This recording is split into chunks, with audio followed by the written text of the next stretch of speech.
నమ్ము ప్రతివాడును దేవుని మూలముగా పుట్టి ఉన్నాడు. పుట్టించిన వారిని ప్రేమించు ప్రతివాడును ఆయన మూలముగా పుట్టిన వారిని ప్రేమించును. మనము దేవునిని ప్రేమించుచు ఆయన ఆజ్ఞలను నెరవేర్చు వారమైతే మా దేవుని పిల్లలను ప్రేమించుచున్నామని దాని వల్లనే ఎరుగుదము. దేవుడు తన పరిశుద్ధ వాక్యమును మన వినికిడిలో దీవించి ఆశీర్వదించునుగాక. ఆమేన్.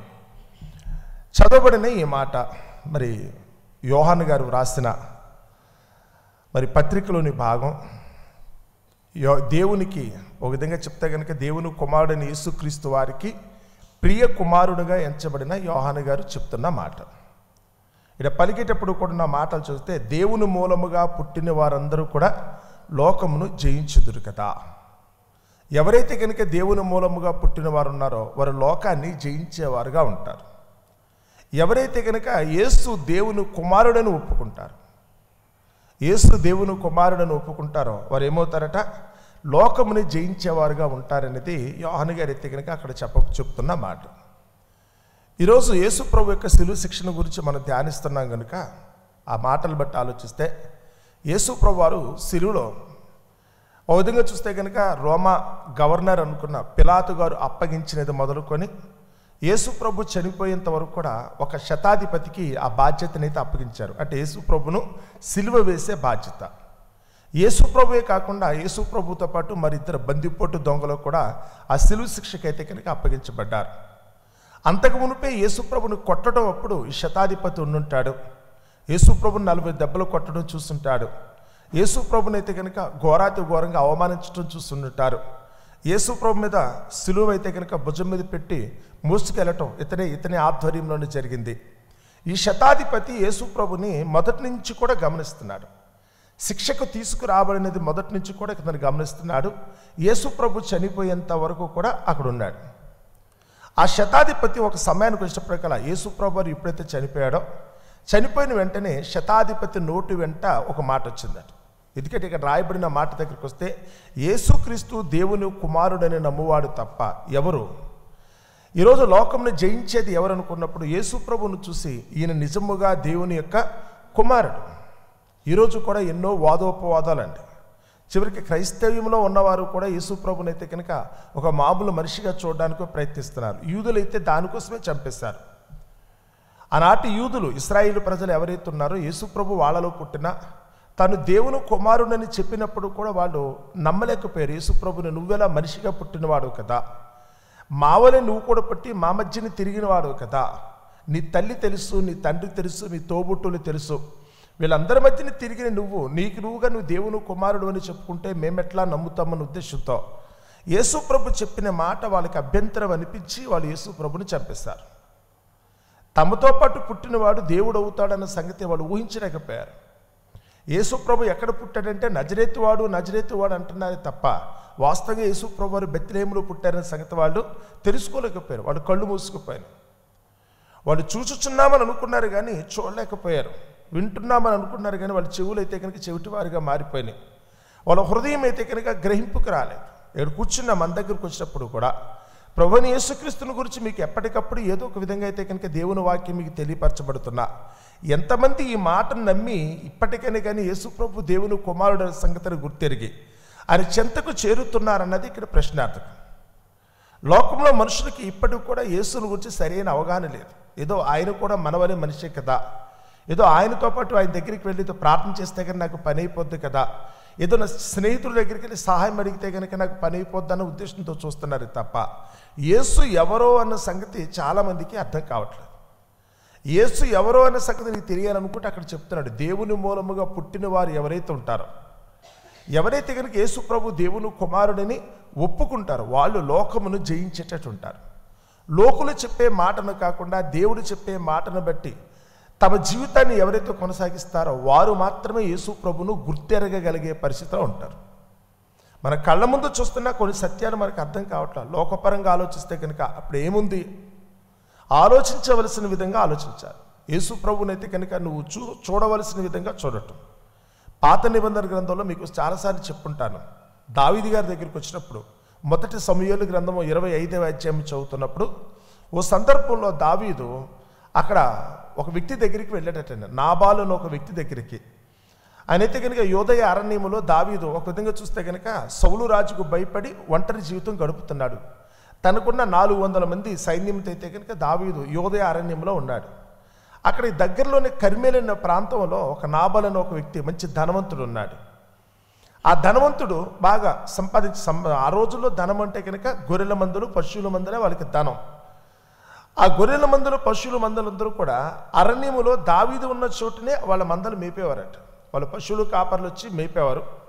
అతనైతే కనుక కర్మేలులో ఉంటాడు, ఆ ఊర్లో ఉంటాడు. వీళ్ళ పశువులు కాపర్లు అయితే కనుక మందలు మేపుతూ ఉంటారు. దావీదు తన దగ్గర ఉన్న ఈ పశువుల కాపర్లకి చాలా సాయం చేశారట. రాత్రిళ్ళు అయితే కనుక వాళ్ళ మీదకి ఏదైనా క్రూర మృగాలంటూ వచ్చినా, దొంగలు వచ్చినా వారి నుంచి కాపాడటం కోసం దావీదైతే ఈ నాబాలు యొక్క పశువుల కాపర్లకి అయితే కనుక చాలా సహాయం చేసేవాడు. ఒకానొక రోజున నాబాలు ఇంట్లో ఫంక్షన్ జరుగుతుందంట. నాబాలు ఇంట్లో ఫంక్షన్ జరుగుతుంటే అప్పుడు దావీదు తన పనివారిని పిలిచి, మీరు వెళ్ళి నాబాలు ఇంట్లో అయితే కనుక ఫంక్షన్ జరుగుతుంది, అతని కొరకు మనం చాలా సాయం చేశాం కదా, అతని పశువుల మందలన్నిటి కూడా మన అరణ్యంలో కాచాం కదా, కాబట్టి మనకు కూడా ఆ ఫంక్షన్ ఆ శుభకార్యంలో చేసే విందులో మనకు కూడా కొంచెం పాలిభాగం ఏమని చెప్పండి, మన వారందరూ కూడా తగిన ఆహార పదార్థాలని మీరైతే కనుక వెళ్ళి తీసుకురామని చెప్పి, తినటానికి ఆహార పదార్థాలు తీసుకురామని చెప్పి దావీదు ఆ నాబాలు ఇంటికి వెళ్ళాడు. నాబాలు అక్కడికి వెళ్ళినప్పుడైతే కనుక దావీదు ఎవరు, లేకపోతే కనుక దావీదు మన ఎడలు చేసిన మేలేంటి, ఈ శుభకార్యం జరుగుతున్నప్పుడైతే కనుక దావీదు కొద్దిపాటు ఆహారం ఇస్తే ఏమవుతుంది ఇత్యాది విషయాలు ఆలోచించకుండా అప్పటికే రాజైన సౌలు దావీదుని గురించి ఒక చెడు ప్రచారం చేశాడు. ఆ చెడు ప్రచారం అయితే కనుక బ్యాడ్ ప్రాపగాండా అంటారు. ఈ రోజులో కూడా మనుషులు అయితే కనుక నచ్చని వారిని గురించి ఇలాగే ప్రాపగాండా చేస్తూ ఉంటారు. విషయం ఒకటైతే కనుక వీళ్ళు ప్రచారం చేసేది మరొకలా ఉంటుంది. ఈ బ్యాడ్ ప్రాపగాండా అనుకున్నప్పుడు దావీదుని ఏమని ప్రచారం చేశారంటే, రాజైన సౌలు దగ్గర నుంచి దొంగతనం చేసో లేకపోతే చేయకుండా నేరం చేసి పారిపోయాడు. దావీదు చేయకుండా పనిచేసి దొంగలాగైతే కనుక యజమానిని విడిచిపెట్టి పారిపోయాడు అనుకునే ఒకలాంటి ప్రాపగాండా అయితే కనుక చేశారు, ప్రచారం అంటారు. తప్పుడు ప్రచారం చేశారు. ఇది ఈ నాబాలు అయితే కనుక గ్రహించాడు. ఈ నాబాలు విన్నాడు. ఈ నాబాలు విని దావీదు అనుకుంటే కనుక ఒక దొంగ, యజమాని దగ్గర నుంచి పారిపోయిన వాడు, ఇప్పుడు అరణ్యాల్లో దాక్కుని తిరుగుతున్నాడు బందిపోటు దొంగలాగా. అలాంటి వాడు నా దగ్గరకు వచ్చి నేను తినే ఆహారంలో వాటా ఇమ్మని అడుగుతాడా అనే ఉద్దేశంతో వచ్చిన దావీదు యొక్క సేవకులు ఎవరైతే ఉన్నారో వచ్చిన వారికి చాలా గర్వంగా అహంకారంగా ఖండితంగా సమాధానం చెప్పాడట. ఎవడా దావీదు, యజమానుల దగ్గర నుంచి పారిపోయిన వాళ్ళు చాలామంది ఉన్నారు, ఇలాంటి దొంగలు చాలామంది లోకంలో తిరుగుతున్నారు, మోసగాళ్ళు. కాబట్టి మీరైతే కనుక ఇక్కడికి వచ్చి అడిగితే కనుక ఇక్కడ పెట్టడానికి ఏం లేదు, నోరు మూసిన అవతల పొమ్మని దావీదు గంటేశాడు. అంటే ఎవరో చెప్పిన మాటలను బట్టి దావీదు యొక్క ఔన్నత్యాన్ని అయితే కనుక చాలా చులకనగా చోటు నేర్చుకున్నాడు. వెంటనే వాళ్ళు వెళ్ళిపోయారు. పనివారు అయితే కనుక చాలా అవమానం అనిపించింది. ఏది భోజనం కోసం వస్తే, మీ ఇంట్లో ఫంక్షన్ జరుగుతుంది కదా, మీకు చేసిన మేలుని బట్టి మీ గొర్రెల మందల్ని మేకల మందల్ని మేమే కాచాం, మీ పశువుల కాపర్లకి ఎన్నో సందర్భాల్లో మేమే కాపలా కాసి వాళ్ళకి రక్షణ కలిగించాం, అలాంటిది మీ ఇంట్లో జరుగుతున్న శుభకార్యంలో మాకు పాలు ఇవ్వమని అడిగితే కనుక ఇంత చేస్తారు ఉద్దేశంతో దావీదు యొక్క పనివారు అయితే కనుక వెంటనే బయలుదేరి వెళ్ళిపోయి దావీదుకి చెప్పేశారు. ఎప్పుడైతే కనుక ఈ నాబాలు దావీదు యొక్క సేవకులతో ఇలా మాట్లాడుతున్నాడో, ఇప్పుడు నాబాలు యొక్క సేవకులు అక్కడ దగ్గరుండి చూసి ఇదేంటిది యజమానుడు ఇలా మాట్లాడుతున్నాడు, దావీదు చాలా మంచోడు కదా, దావీదు మనకి ఎన్నో సహాయాలు చేశాడు, మేమే అరణ్యంలో ఉన్నప్పుడు ఆ పశువులు కాసుకున్న టైంలో దావీదు అయితే కనుక మాకు చాలా గొప్ప మేలు చేశాడు, ఇదేంటి యజమానుడు ఇలా మాట్లాడుతున్నాడని చెప్పి వాడు పరిగెట్టుకుంటూ వచ్చి నాబాలు భార్య అనుకున్న అబీగేలు దగ్గరికి వచ్చి, అమ్మా మన యజమానుడు అయితే కనుక దావీదు సేవకులు ఎంత తూర్పారు బట్టి తిట్టేశాడో, వాళ్ళైతే తోలనాడేశాడమ్మా, వాళ్ళు చాలా మంచోళ్ళు, మనకెంతో సాయం చేశారు, అలాంటి వారు మన దగ్గరకు వచ్చి ఒక భోజనం అడుగుతుంటే కనుక ఇతనేమో తాగేసి ఇలా మాట్లాడుతున్నాడు, అర్జెంటుగా మీరు అది యాక్షన్ తీసుకోమని చెప్పింది. ఈవిడ దగ్గరికి వస్తే ఎవరో భార్య అనుకున్న, నాబాలు యొక్క భార్య అనుకున్న ఈవిడ దగ్గరికి వస్తే ఈమెయితే కనుక చక్కటి సుబుద్ధి కలిగిన రూపవతి అయిన ఆ మనిషి ఆవిడకి బుద్ధికాయ మంచి బుద్ధి ఆవిడది. ఇదేంటిది దావీదుని తిట్టడం ఏంటి, సౌలేదో తనకున్న వ్యక్తిగతమైన కారణాలను బట్టి దావీదు మీద నేరారోపణ చేస్తున్నాడు, కానీ ఆ దావీదు మన దేశానికే ఎంతో మేలు చేశాడు. గొలియాతు యుద్ధానికి వచ్చి మన దేశాన్ని పాడు చేయాలనుకున్నప్పుడు గొలియాతు చేతిలోంచి మన దేశాన్ని రక్షించింది ఎవరు, ఆ దావీదే కదా. ఆ సమయంలో మేము కూడా వెళ్ళాము, దావీదు దగ్గరికి వెళ్ళి పాటలు పాడుకుంటూ వెళ్ళి దావీదుకి మేము సన్మానం కూడా చేశాం కదా.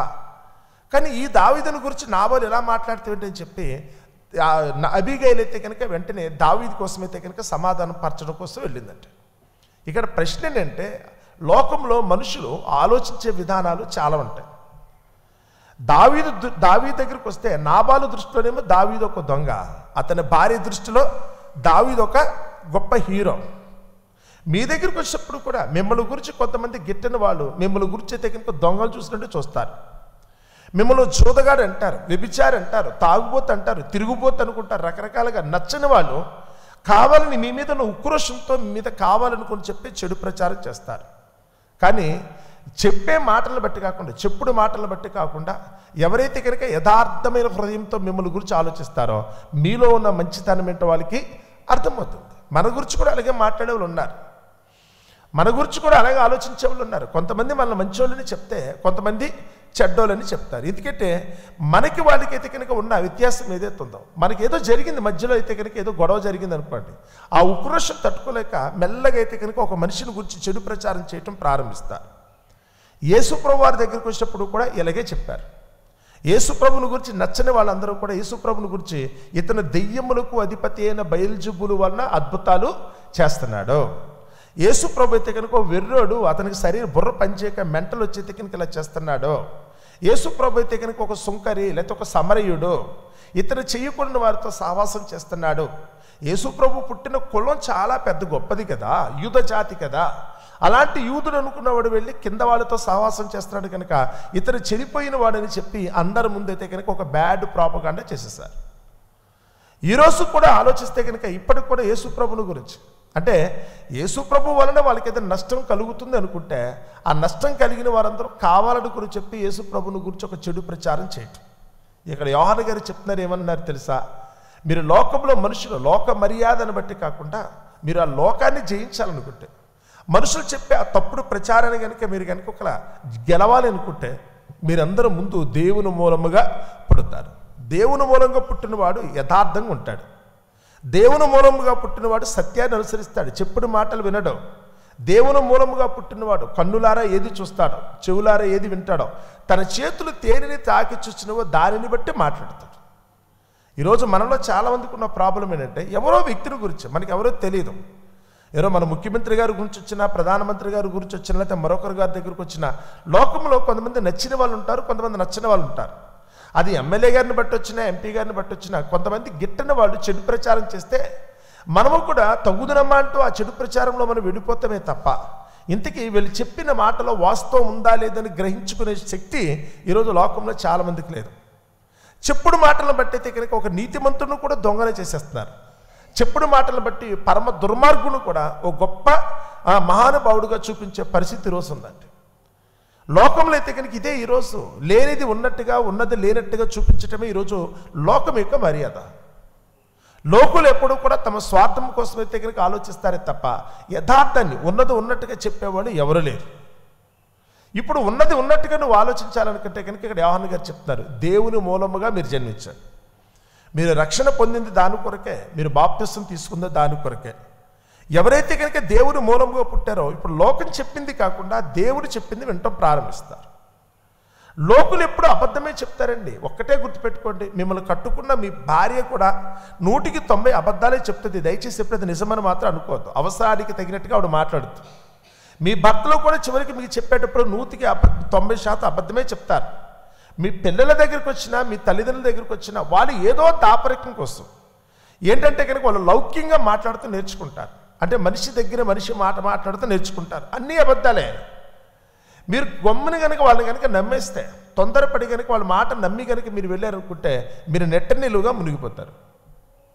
మీరు నెట్టనీలుగా మునిగిపోతారు. ఎందుకంటే లోకుల యొక్క ఆశలను బట్టి మీరు కనుక ఉండాలనుకుంటే మీతో అవసరం కనుక మీరు వాళ్ళు చెప్పినట్టుగా మీ చేత చేయించాలనే ఉద్దేశంతో మీరుకైతే కనుక చెవు దగ్గరకు వచ్చి చెప్పకూడని మాటలన్నీ చెప్తూ ఉంటారు. వద్దండి, ఇలా చెప్పుడు మాటలు మీరు విన్నారనుకుంటే కనుక మీరు ఓడిపోతారు.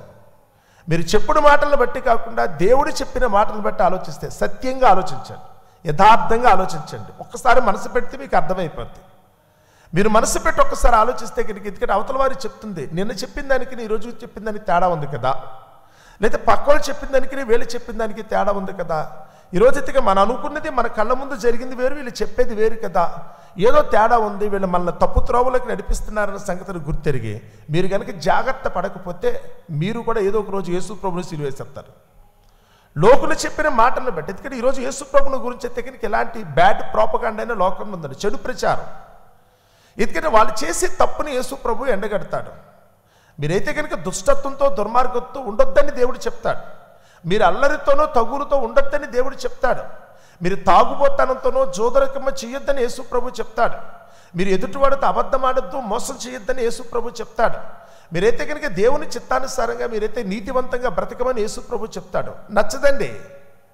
ఈరోజు లోకానికి యేసు ప్రభు ఎందుకు నచ్చట్లేదు అనుకుంటే, ముందు వారిలో ఉన్న బలహీనతను మానేమని చెప్తాడు కనుక అది వాళ్ళకి నచ్చట్లా. అందుచేత నన్ను యేసు ప్రభు దోషిగా చూపించే పరిస్థితి వస్తుంది కనుక మనందరం కలిసి యేసు ప్రభుని దోషం చేసేస్తే సరిపోద్ది కదా. మాట మీకు అర్థమవుతుందా? ఇప్పుడు నాలాంటి వాడు ఎవరైనా వచ్చి మీ గురించి వచ్చి మీలో ఉన్న మీరు అలా చేయకూడదమ్మా, ఇలా చేయకూడదమ్మా అని చెప్తున్నాను అనుకోండి. ఇక్కడ ఒక్కరితో చెప్తే, నేను నా వెనకాల 10 మంది ఉన్నప్పుడు ఒక్కరితో చెప్తే కనుక వాళ్ళు అనుకుంటారు, తప్పు చేశాం కదా మారొచ్చు అనుకుంటారు.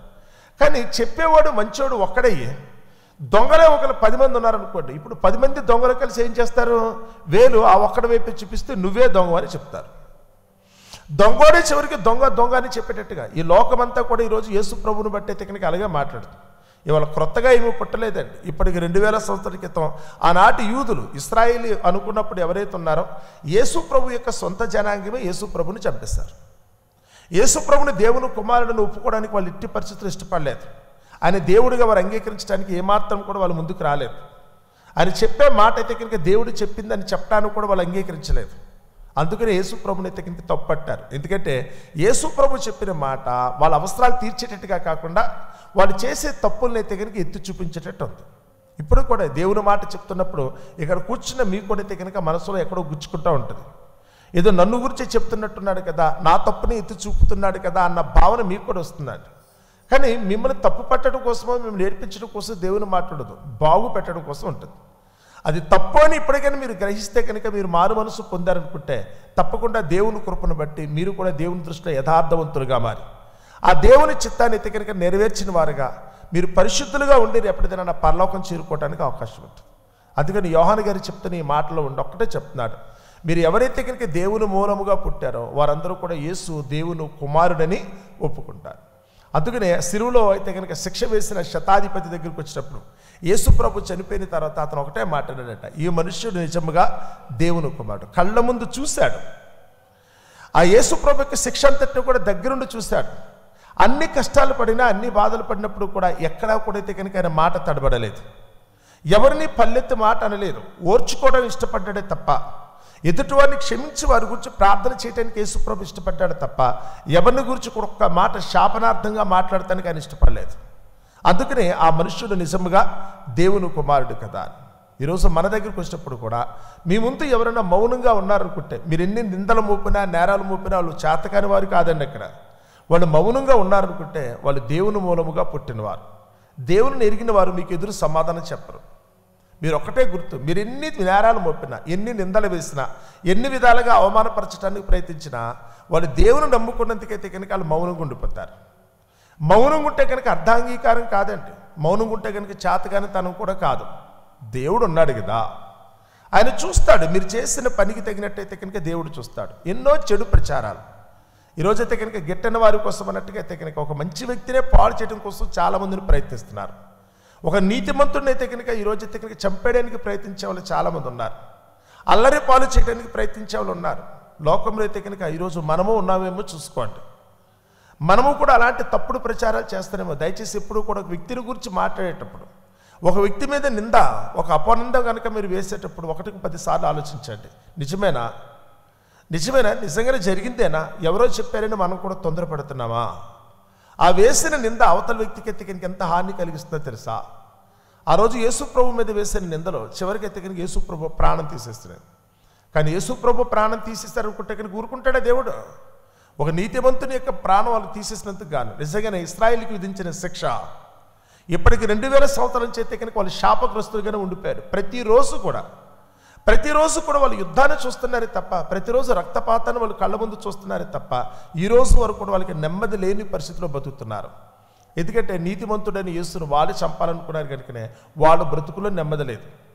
మనము కూడా ఎవరి మీదనే కానీ ఒకవేళ కనుక నిష్కారణంగా ఎవరి మీద నింద వేసామని మనం అనుకుంటున్నాం, ఎదుటివారి గురించి చెడు ప్రచారం చేసామని మనం అనుకుంటున్నాం. కానీ మనం చేసిన తప్పుకు ముందు మన బ్రతుకుల్లోనే నెమ్మది ఉండదండి, మన కుటుంబంలోనే నెమ్మది సమాధానం ఉండదండి. మీరు చేసిన తప్పు ఎవరికో నేను నింద వేశాను కదా వాళ్ళు ఏడుస్తారని మీరు అనుకున్నారు, కానీ ఎట్టి పరిస్థితుల్లో జరగదండి. వాళ్ళు తాత్కాలికంగా వాళ్ళు కొద్దిపాటి కష్టపడినా దేవుడు ఎప్పుడైతే కనుక సరైన తీర్పు తీర్చాడో ఇప్పుడు వాళ్ళకి విధించిన శిక్ష మీ మీదకి వస్తుంది. ఎవరో బాధపడాలని మీరు అనుకునైతే కనుక నోరుందని వాగేశారేమో, కానీ ఇప్పుడు మీకు వచ్చిన శిక్ష అయితే కనుక తీయటం కూడా ఎవ్వడం వలన కూడా కాదు. అందుకనే చాలామంది ఈరోజు ఇప్పటికీ ఏడుస్తున్నారు. చాలామంది ఇప్పటికైతే కనుక చాలామంది వేదనతో ఉన్నారు. ఎందుకంటే గత కాలంలో వీళ్ళు చేసిన తప్పులు, గత కాలంలో వీళ్ళైతే కనుక పలికిన చెడు మాటలు ఈరోజు మీదకు వచ్చిన తర్వాత దాన్ని ఎలా తప్పించుకోవాలో తెలియక ఈరోజు బాధపడే స్థితిలో చాలామంది ఉన్నారు. కాబట్టి అలాంటి దురదృష్టకరమైన పరిస్థితికి మనం వెళ్ళేవారంగా కాకుండా ఆ దేవుని చిత్తాన్ని అనుసరించి జీవించడానికి, అలనాడైతే కనుక సిలువ వేసిన ఆ శతాధిపతి చివరికి యేసుప్రభుని గురించి చెప్తున్నాడు, ఈ మనుషుడు నిజముగా దేవుని కుమారుడని. ఇప్పటికైనా కానీ ఒప్పుకోండి. యేసుప్రభుని గురించే కాదు, మీ చుట్టూ మీరు ఎవరినైతే కనుక మీరు నింద మోపారో, ఎవరిని గురించి అయితే మీరు చెడు ప్రచారం చేశారో, ఎవరైతే కనుక మీ కళ్ళ ముందు ఒక నీతిమంతుడిగా బ్రతుకుతున్న తప్పుడు ప్రచారం మీరు ఎవరి గురించి చేశారో, ఇప్పటికైనా కానీ వారి ముందు మీరు క్షమాపణ కోరుకుంటేనే మీ బ్రతుకులో నెమ్మది కలగటానికి అవకాశం ఉంటుంది. మరి అట్టి స్థితి మనందరికి కలగాలని, ఆ దేవుని చిత్తము చొప్పున మనందరూ కూడా ఎల్లప్పుడూ ఆయన సన్నిధిలో నిర్దోషులుగా జీవించాలని మిమ్మల్ని అందరినీ కూడా మనసారా కోరుకుంటూ నా మాటలు ముగిస్తున్నాను. అట్టి కృప దేవుడు మనందరికీ దయచేయునుగాక.